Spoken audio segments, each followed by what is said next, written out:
Je ne pensais jamais être le genre de personne à installer des caméras de surveillance dans ma propre maison, mais après tout je ne pensais pas non plus recevoir un jour un appel de ma gestionnaire de copropriété m'annonçant que mes factures d'énergie atteignaient des sommets faramineux. Je m'appelle Marc Lefebvre et je suis chauffeur routier international basé à Lyon.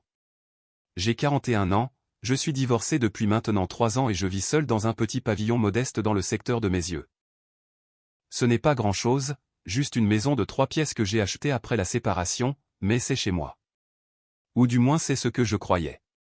Je suis sur la route environ 20 jours par mois pour transporter des marchandises entre la France, l'Italie et l'Espagne. C'est un métier qui paie bien et la solitude me convient parfaitement. Mon ex-femme Céline se plaignait souvent que j'étais plus marié à l'autoroute qu'à elle et elle n'avait pas tout à fait tort. Après le divorce, j'ai pensé que vivre seul serait idéal pour mon mode de vie avec personne pour s'inquiéter et personne à qui rendre des comptes, juste moi et l'asphalte. C'était ma vie pendant 2 ans et demi, paisible et simple, jusqu'au 17 octobre quand tout a basculé. J'étais en route pour livrer un chargement vers Barcelone depuis 3 jours quand mon téléphone a sonné. C'était Madame Girard, la responsable de l'association des propriétaires de mon quartier. Nous n'avions discuté qu'une poignée de fois auparavant, généralement pour le déneigement ou la réunion annuelle des copropriétaires. « Marc, bonjour, je suis désolé de vous déranger pendant votre travail » a-t-elle dit. Sa voix avait ce ton à la fois désolé et sérieux qui m'a immédiatement mis sur les nerfs. Je dois vous parler de quelque chose d'inhabituel. J'étais sur une aire de repos juste avant la frontière pour faire le plein. Que se passe-t-il ai-je demandé. Eh bien j'ai reçu un signalement d'EDF concernant votre propriété car votre consommation d'électricité a grimpé de manière spectaculaire au cours des 2 derniers mois. On parle du triple de votre consommation habituelle. J'ai froncé les sourcils en regardant les chiffres défiler sur la pompe à carburant. Cela n'a aucun sens car je suis à peine à la maison. C'est ce que je pensais, a répondu Madame Girard, et il y a autre chose car l'une de vos voisines Madame Petit a mentionné avoir vu quelqu'un chez vous à plusieurs reprises. Un homme, a-t-elle précisé. Elle a supposé que c'était un ami à qui vous aviez donné les clés pendant votre absence. Ma main s'est crispée sur le pistolet à essence. Je n'ai donné les clés à personne et il ne devrait y avoir personne là-bas. Il y a eu un silence. Marc, je pense que vous devriez rentrer chez vous pour vérifier ce qui se passe. J'ai terminé cette livraison plus vite que je ne l'avais jamais fait auparavant. Ce qui aurait dû prendre 2 jours de plus, je l'ai compressé en une seule journée. J'ai à peine dormi car mon esprit passait en revue toutes les possibilités. Avais-je été cambriolé? Quelqu'un squattait-il ma maison? L'idée d'un étranger chez moi touchant à mes affaires et dormant dans mon lit me donnait la chair de poule. Je suis arrivé à Lyon à 23 h le 19 octobre. Je n'ai pas été directement chez moi. Au lieu de cela, j'ai garé mon poids lourd au dépôt et j'ai pris mon véhicule personnel, un Peugeot 3008 que je gardais là exactement pour ces situations. J'ai roulé lentement dans mon quartier en cherchant tout signe inhabituel. Quand j'ai atteint ma rue, j'ai éteint les phares et je me suis arrêté en roue libre à 3 maisons de la mienne. Tout semblait normal. La lumière du Porsche était allumée exactement comme je l'avais laissé sur mon minuteur. Mais alors que je regardais, j'ai vu quelque chose qui m'a glacé le sang. Une lumière s'est allumée dans mon salon puis quelques secondes plus tard celle de la cuisine. Quelqu'un était définitivement à l'intérieur. Je suis resté assis là pendant peut-être 10 minutes à observer. À 23h47, j'ai vu un mouvement à travers la fenêtre avant. Une silhouette clairement masculine est passée. Il était en t-shirt blanc et tenait ce qui ressemblait à une bouteille de bière. Ma bière, ai-je pensé amèrement, celle de mon réfrigérateur. Chaque instinct me criait d'entrer en trombe pour affronter cet intrus, mais j'ai repensé à ce que Madame Girard avait dit. Cela durait depuis 2 mois. Ce n'était pas une intrusion aléatoire. C'était organisé et délibéré, et si j'entrais sans savoir à quoi j'avais affaire, les choses pourraient mal tourner. Je me suis forcé à repartir.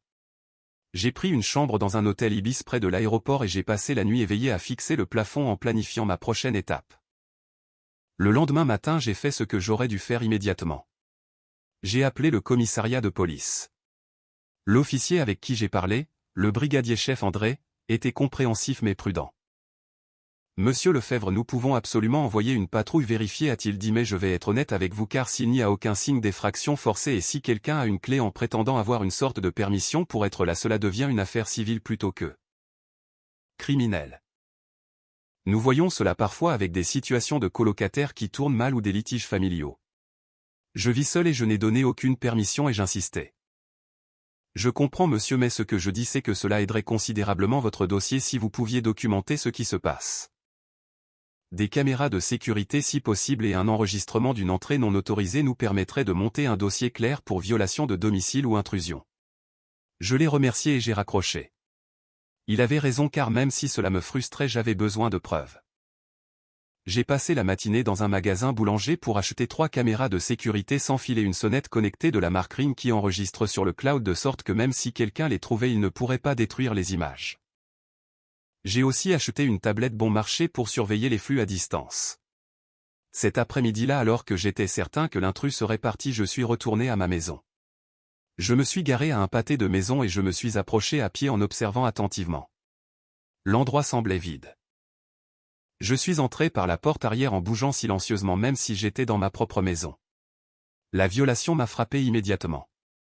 Il y avait de la vaisselle dans l'évier qui n'était pas la mienne. Un mug à café que je n'avais jamais vu auparavant. Le salon montrait des signes d'utilisation avec des détails subtils. Les coussins du canapé étaient disposés différemment. Il y avait une canette de bière vide sur la table basse et pas n'importe quelle bière car c'était la mienne provenant du pack que j'avais laissé dans le garage. J'ai marché dans la maison comme dans un rêve éveillé. Quelqu'un vivait ici et y vivait vraiment. La salle de bain avait une brosse à dents supplémentaire. Il y avait des serviettes différentes qui pendaient. Dans la chambre d'amis, celle que j'utilisais comme bureau, le bureau avait été déplacé. Les papiers que j'avais laissés en pile bien net étaient mélangés. Et puis j'ai vérifié ma propre chambre. Quelqu'un avait dormi dans mon lit. Je pouvais voir la marque dans le matelas et la façon dont les couvertures étaient tirées d'un côté. Il y avait un livre sur la table de chevet qui n'était pas le mien, un roman policier de Guillaume Musso avec un marque-page à moitié. Je me sentais physiquement mal. Cet étranger n'était pas seulement entré chez moi car il s'était installé. Il vivait ma vie en mon absence. J'ai installé les caméras avec précaution. Une dans le salon cachée derrière des livres sur une étagère avec une vue claire sur la porte d'entrée. Une dans la cuisine dissimulée au-dessus des placards. Une dans le couloir pour capter tout mouvement entre les pièces et la sonnette connectée qui m'alerterait chaque fois que quelqu'un s'approcherait. Je n'ai rien changé d'autre. Je n'ai pas nettoyé et je n'ai pas remis les choses en place. Je voulais qu'il pense que tout était normal. Puis je suis parti en verrouillant tout pour retourner à l'hôtel. Les caméras étaient activées par le mouvement. J'ai configuré l'application sur ma tablette et j'ai attendu. Je n'ai pas eu à attendre longtemps car à 16h17 mon téléphone a vibré avec une notification de la sonnette. J'ai ouvert l'application et j'ai regardé un homme d'environ 35 ans portant une veste de marque et portant un sac de sport s'approcher de ma porte d'entrée. Il avait les cheveux courts et bruns avec une barbe soigneusement taillée. Il avait l'air complètement normal, comme n'importe quel gars que l'on verrait dans une boulangerie Paul. Il a sorti une clé, ma clé, et est entré. J'ai regardé à travers les caméras alors qu'il se déplaçait dans ma maison comme s'il en était le propriétaire. Il est d'abord allé à la cuisine, a ouvert le frigo et a pris une bière. Il a jeté son sac de sport sur mon canapé. Il a allumé ma télévision et s'est assis en changeant de chaîne. J'ai tout enregistré. Au cours des 3 jours suivants, j'ai documenté sa routine. Il arrivait chaque après-midi entre 16 et 17 heures. Il s'entraînait dans mon sous-sol en utilisant le banc de musculation que j'y gardais. Il cuisinait son dîner dans ma cuisine en utilisant mes provisions. Il regardait la télé. Vers 22 ou 23 heures, il allait dormir dans ma chambre d'amis et non dans ma chambre principale, ce que j'ai trouvé étrangement respectueux d'une manière totalement folle. Mais c'est là que c'est devenu intéressant. Le 3e jour, le 23 octobre, quelqu'un d'autre s'est présenté. À 18h32, milliampères sonnette a filmé une femme s'approchant. Elle avait environ la quarantaine avec des cheveux blonds attachés en queue de cheval et une silhouette athlétique. Elle a frappé, ce qui m'a surpris puisque l'homme avait une clé. Par la caméra intérieure, j'ai vu l'homme répondre. Ils se connaissaient clairement. Ils se sont serrés dans les bras et ont discuté un moment à la porte puis elle est entrée. Elle portait un grand sac à main et ce qui ressemblait à une sacoche d'ordinateur. Ils se sont assis à ma table de salle à manger et c'est là que les choses ont pris une tournure que je n'attendais pas. Elle a sorti l'ordinateur et des papiers et ils ont commencé à examiner des documents. Je ne pouvais pas tout voir clairement mais je pouvais en voir assez. Il révisait des papiers et pointait l'écran en ayant ce qui ressemblait à une réunion d'affaires dans ma maison. J'ai pris des captures d'écran de tout. J'ai zoomé autant que la qualité de la caméra le permettait. Sur l'un des documents j'ai pu distinguer un en-tête qui ressemblait à un contrat de location. Un contrat de location. C'est là que j'ai compris. J'ai sorti mon propre ordinateur et j'ai commencé à chercher. Je suis d'abord allé sur Airbnb en tapant mon adresse et elle était là. Ma maison répertoriée comme charmant pavillon lyonnais parfait pour des séjours prolongés. Les photos étaient celles de ma maison, de mon salon, de ma cuisine et de mon jardin. La description parlait d'un quartier résidentiel calme et de tout le confort de la maison. Le tarif par nuit était de 190 €. Il y avait 7 avis tous avec 5 étoiles datant de 6 semaines. J'ai eu l'impression de recevoir un coup de poing dans le ventre. Ce n'était pas juste un squatter car c'était une fraude organisée. Quelqu'un gérait une opération de location illégale depuis ma maison pendant que j'étais sur la route. J'ai parcouru les avis avec les mains tremblantes. Super endroit très propre et l'hôte était arrangeant pour l'arrivée tardive car on se sentait comme chez soi. L'hôte. Ils appelaient cet homme, ce criminel, l'hôte de ma propriété. J'ai continué à surveiller les caméras. La femme est restée environ 2 heures. J'ai réussi à avoir une image nette d'un document qu'ils examinaient et j'ai pu lire un nom en haut qui était Benoît Castin. J'ai immédiatement commencé à chercher Benoît Castin à Lyon. Cela n'a pas pris longtemps sur Facebook et LinkedIn. Je l'ai trouvé car selon son profil il était gestionnaire immobilier indépendant. Son LinkedIn disait qu'il se spécialisait dans la gestion de locations de courte durée et l'optimisation immobilière. La femme était plus difficile à identifier mais j'ai eu de la chance quand ils se sont dit au revoir à la porte et que la caméra a capté leur conversation. Merci encore Mélanie et je pense que nous sommes bons pour les prochaines réservations a dit Benoît. Pas de problème mais souviens-toi que nous devons être partis pour le 15 quand le propriétaire revient a-t-elle répondu. Le 15. C'était la date à laquelle j'avais initialement dit à mon répartiteur que je serais de retour mais j'étais revenu plus tôt. Il n'avait aucune idée que j'étais déjà là à les observer. J'ai passé le reste de la soirée à faire des recherches. Mélanie s'est avérée être Mélanie Vallée, une graphiste qui selon son site web faisait aussi du conseil en marketing. Il semblait que c'était elle qui gérait l'annonce Airbnb avec les photos et les descriptions. Elle était le visage numérique de cette opération. Mais il y avait encore quelque chose qui me dérangeait car comment Benoît avait-il obtenu une clé? Comment savait-il que je serais parti et comment connaissait-il mon emploi du temps? Je suis retourné dans mes enregistrements de sécurité en regardant chaque moment capturé. Et puis j'ai remarqué quelque chose. Le deuxième jour de surveillance, Benoît avait eu un visiteur vers l'heure du déjeuner. Un homme plus âgé d'environ 60 ans portant une veste avec un logo que je ne pouvais pas tout à fait distinguer. J'ai amélioré la capture d'écran autant que possible. Le logo ressemblait à une clé à molette et une maison. J'ai cherché les entreprises de maintenance immobilière à Lyon et je les trouvais. C'était Sommet Services Immobiliers, ma propre société de gestion immobilière. L'entreprise que je payais pour surveiller ma maison quand j'étais absent. L'entreprise qui avait un double des clés. L'entreprise qui avait mon emploi du temps complet parce que je les prévenais toujours quand je partais pour de longues périodes. J'ai rappelé Madame Girard.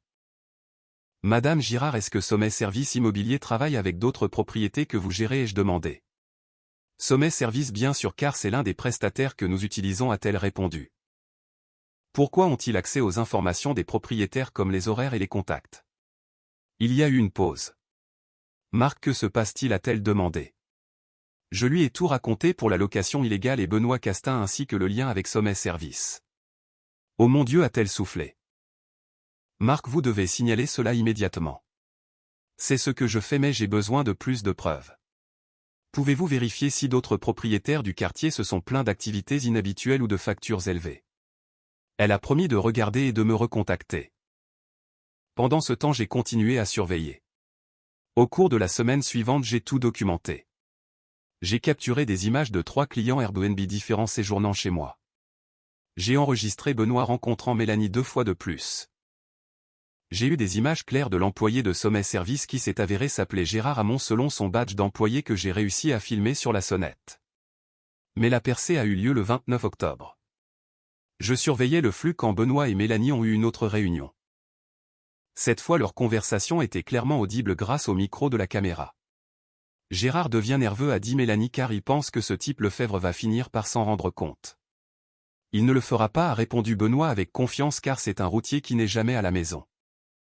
Nous faisons cela depuis presque 3 mois et il n'a rien remarqué. Mais qu'en est-il de la hausse de l'électricité et s'il devient suspect? Et alors s'il le fait, car nous avons déjà gagné plus de 18 000 € rien qu'avec cette propriété.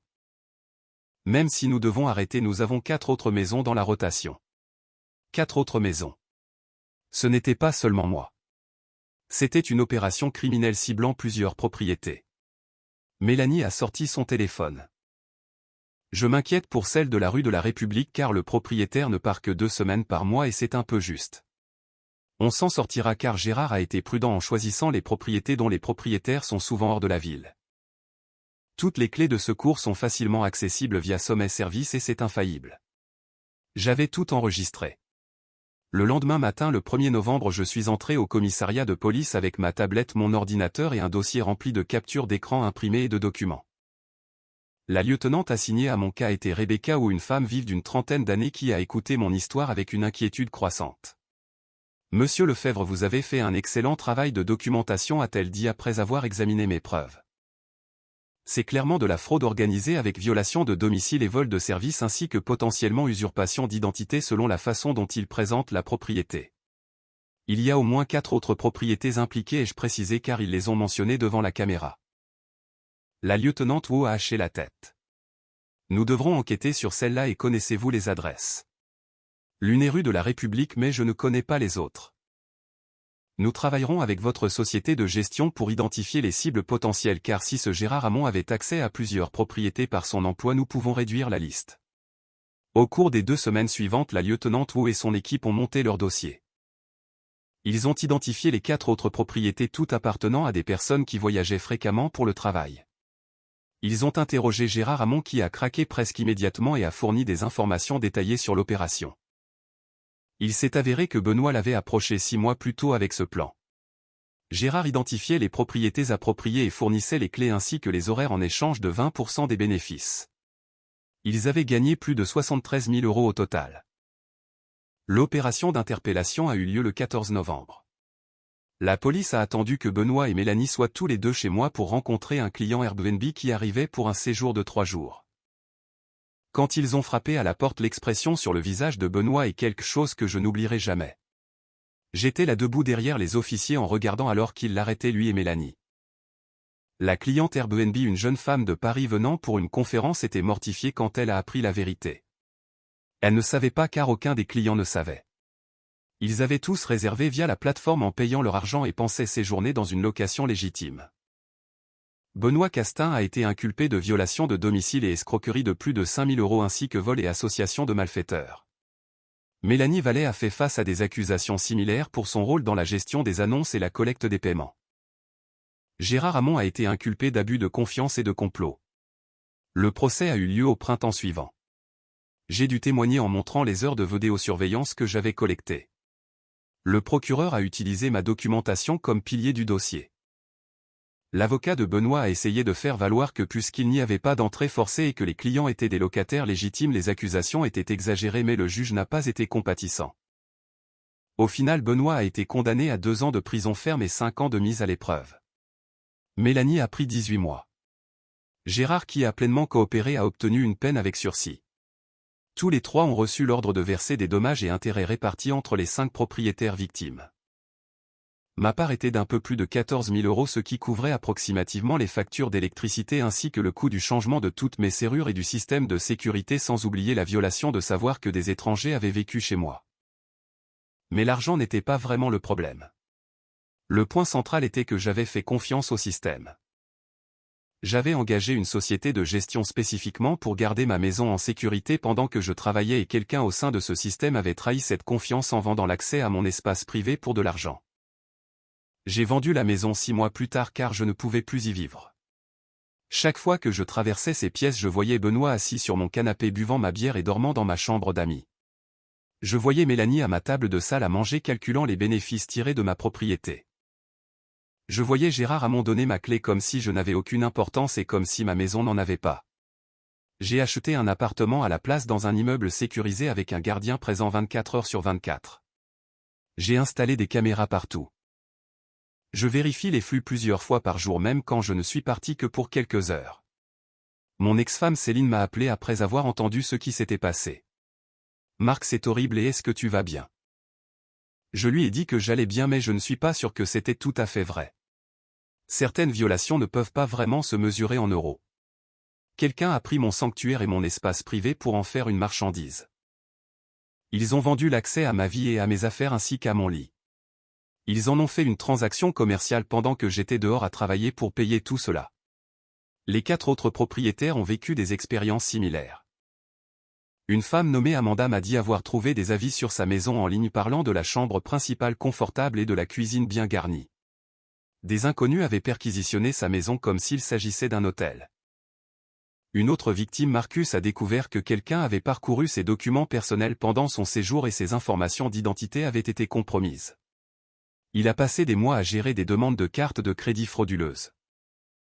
Les répercussions de ce genre de crime vont au-delà de la violation initiale car vous perdez votre sentiment de sécurité. Vous remettez tout en question.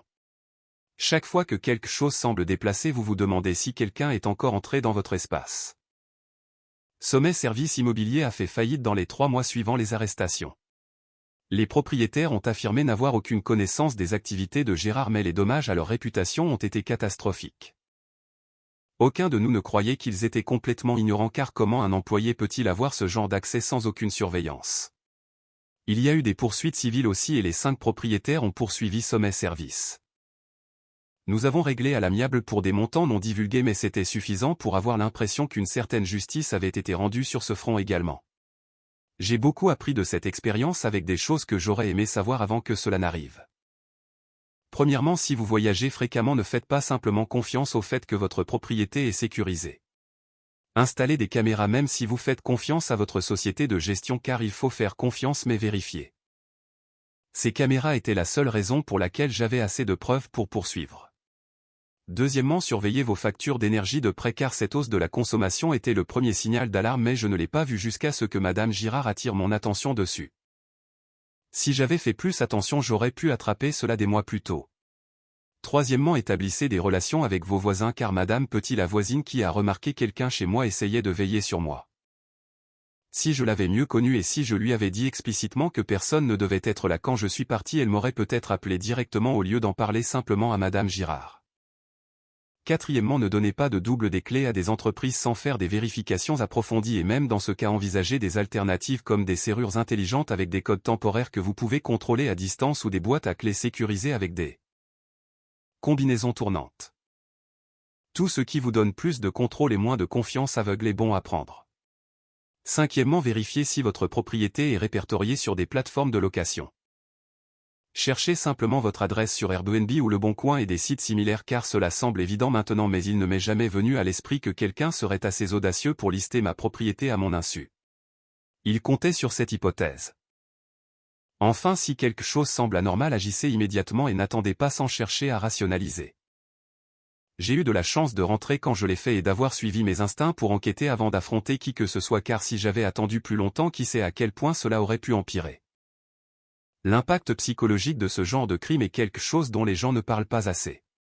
Ce n'est pas comme un cambriolage où quelqu'un brise une fenêtre et vole votre télé avant de partir car c'était méthodique et personnel. Ils ne m'ont pas seulement volé plus qu'ils ont emprunté ma vie. Je conduis toujours des poids lourds et je passe toujours des semaines sur la route mais maintenant je vérifie mes caméras de manière obsessionnelle. J'ai des alertes configurées pour chaque porte et chaque fenêtre ainsi que chaque capteur de mouvement. Mes voisins ont mon numéro et des instructions explicites pour m'appeler s'ils voient quelque chose d'inhabituel.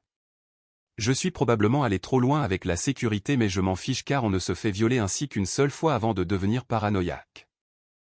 À l'occasion du premier anniversaire de la découverte de la location illégale, je suis passé devant mon ancienne maison. Il y avait de nouveaux propriétaires qui étaient une jeune famille avec 2 enfants. J'ai vu un vélo dans l'allée et un petit jardin qui poussait à l'avant. Cela avait l'air heureux et habité ainsi qu'aimé. J'espère qu'ils ne vivront jamais ce que j'ai vécu. J'espère qu'ils n'auront jamais à se demander qui a été dans leur maison quand ils sont absents. J'espère que leur confiance envers les gens et les systèmes n'est pas brisée comme la mienne l'a été. Mais j'espère aussi qu'ils sont prudents parce que le monde contient des gens comme Benoît Castin et Mélanie Vallée ou Gérard Hamon. Des gens qui voient votre propriété et votre intimité ainsi que votre sanctuaire comme rien de plus qu'une opportunité de profit. Des gens qui profiteront de la confiance et de l'absence ainsi que des petites failles de sécurité que nous avons tous. Mon père disait toujours que la maison est l'endroit où l'on se sent le plus en sécurité, mais pendant longtemps après cela je ne me suis senti en sécurité nulle part. Il a fallu une thérapie et du temps ainsi que beaucoup de travail pour reconstruire ce sentiment de sécurité. J'y arrive lentement. Les caméras aident l'immeuble sécurisé aident aussi, mais ce qui aide surtout c'est de savoir que j'ai agi. Je ne les ai pas laissés s'en tirer. J'ai tout documenté et j'ai signalé les faits correctement avant de suivre l'affaire jusqu'aux poursuites. J'ai repris mon pouvoir de la seule façon possible. Si vous lisez ceci et que vous voyagez pour le travail ou que vous possédez une propriété, s'il vous plaît, apprenez de mon expérience. Ne supposez pas que votre maison est en sécurité simplement parce que vous avez engagé quelqu'un pour la surveiller. Ne supposez pas qu'une porte verrouillée suffit. Ne supposez pas que les gens n'auront pas l'audace de s'installer dans votre espace et d'en profiter, car ils le feront et ils le font plus souvent qu'on ne le pense. Protégez-vous et protégez votre espace. Cette histoire est absolument révoltante et montre à quel point notre vie privée peut être vulnérable face à des individus sans scrupules et des systèmes de confiance défaillants. Ce qui est le plus frappant ici n'est pas seulement l'acte de squatter mais la professionnalisation du vol, car transformer la maison d'autrui en un business lucratif demande une audace criminelle incroyable. Cela soulève des questions cruciales sur la sécurité des plateformes de location courte durée et la surveillance des employés dans les agences de services. Marc a eu un instinct remarquable en choisissant de documenter les faits au lieu de réagir violemment, ce qui a permis de faire tomber tout un réseau. C'est une leçon pour nous tous, car la technologie peut être une arme de surveillance pour les malfaiteurs, mais elle reste notre meilleur allié pour rétablir la justice quand elle est utilisée intelligemment. Il est triste de voir qu'un homme doit vendre sa propre maison pour retrouver la paix, mais c'est le prix psychologique d'une telle trahison. Et vous, qu'auriez-vous fait si vous aviez découvert par hasard qu'un étranger dormait dans votre lit et louait votre maison sur Internet pendant vos absences professionnelles?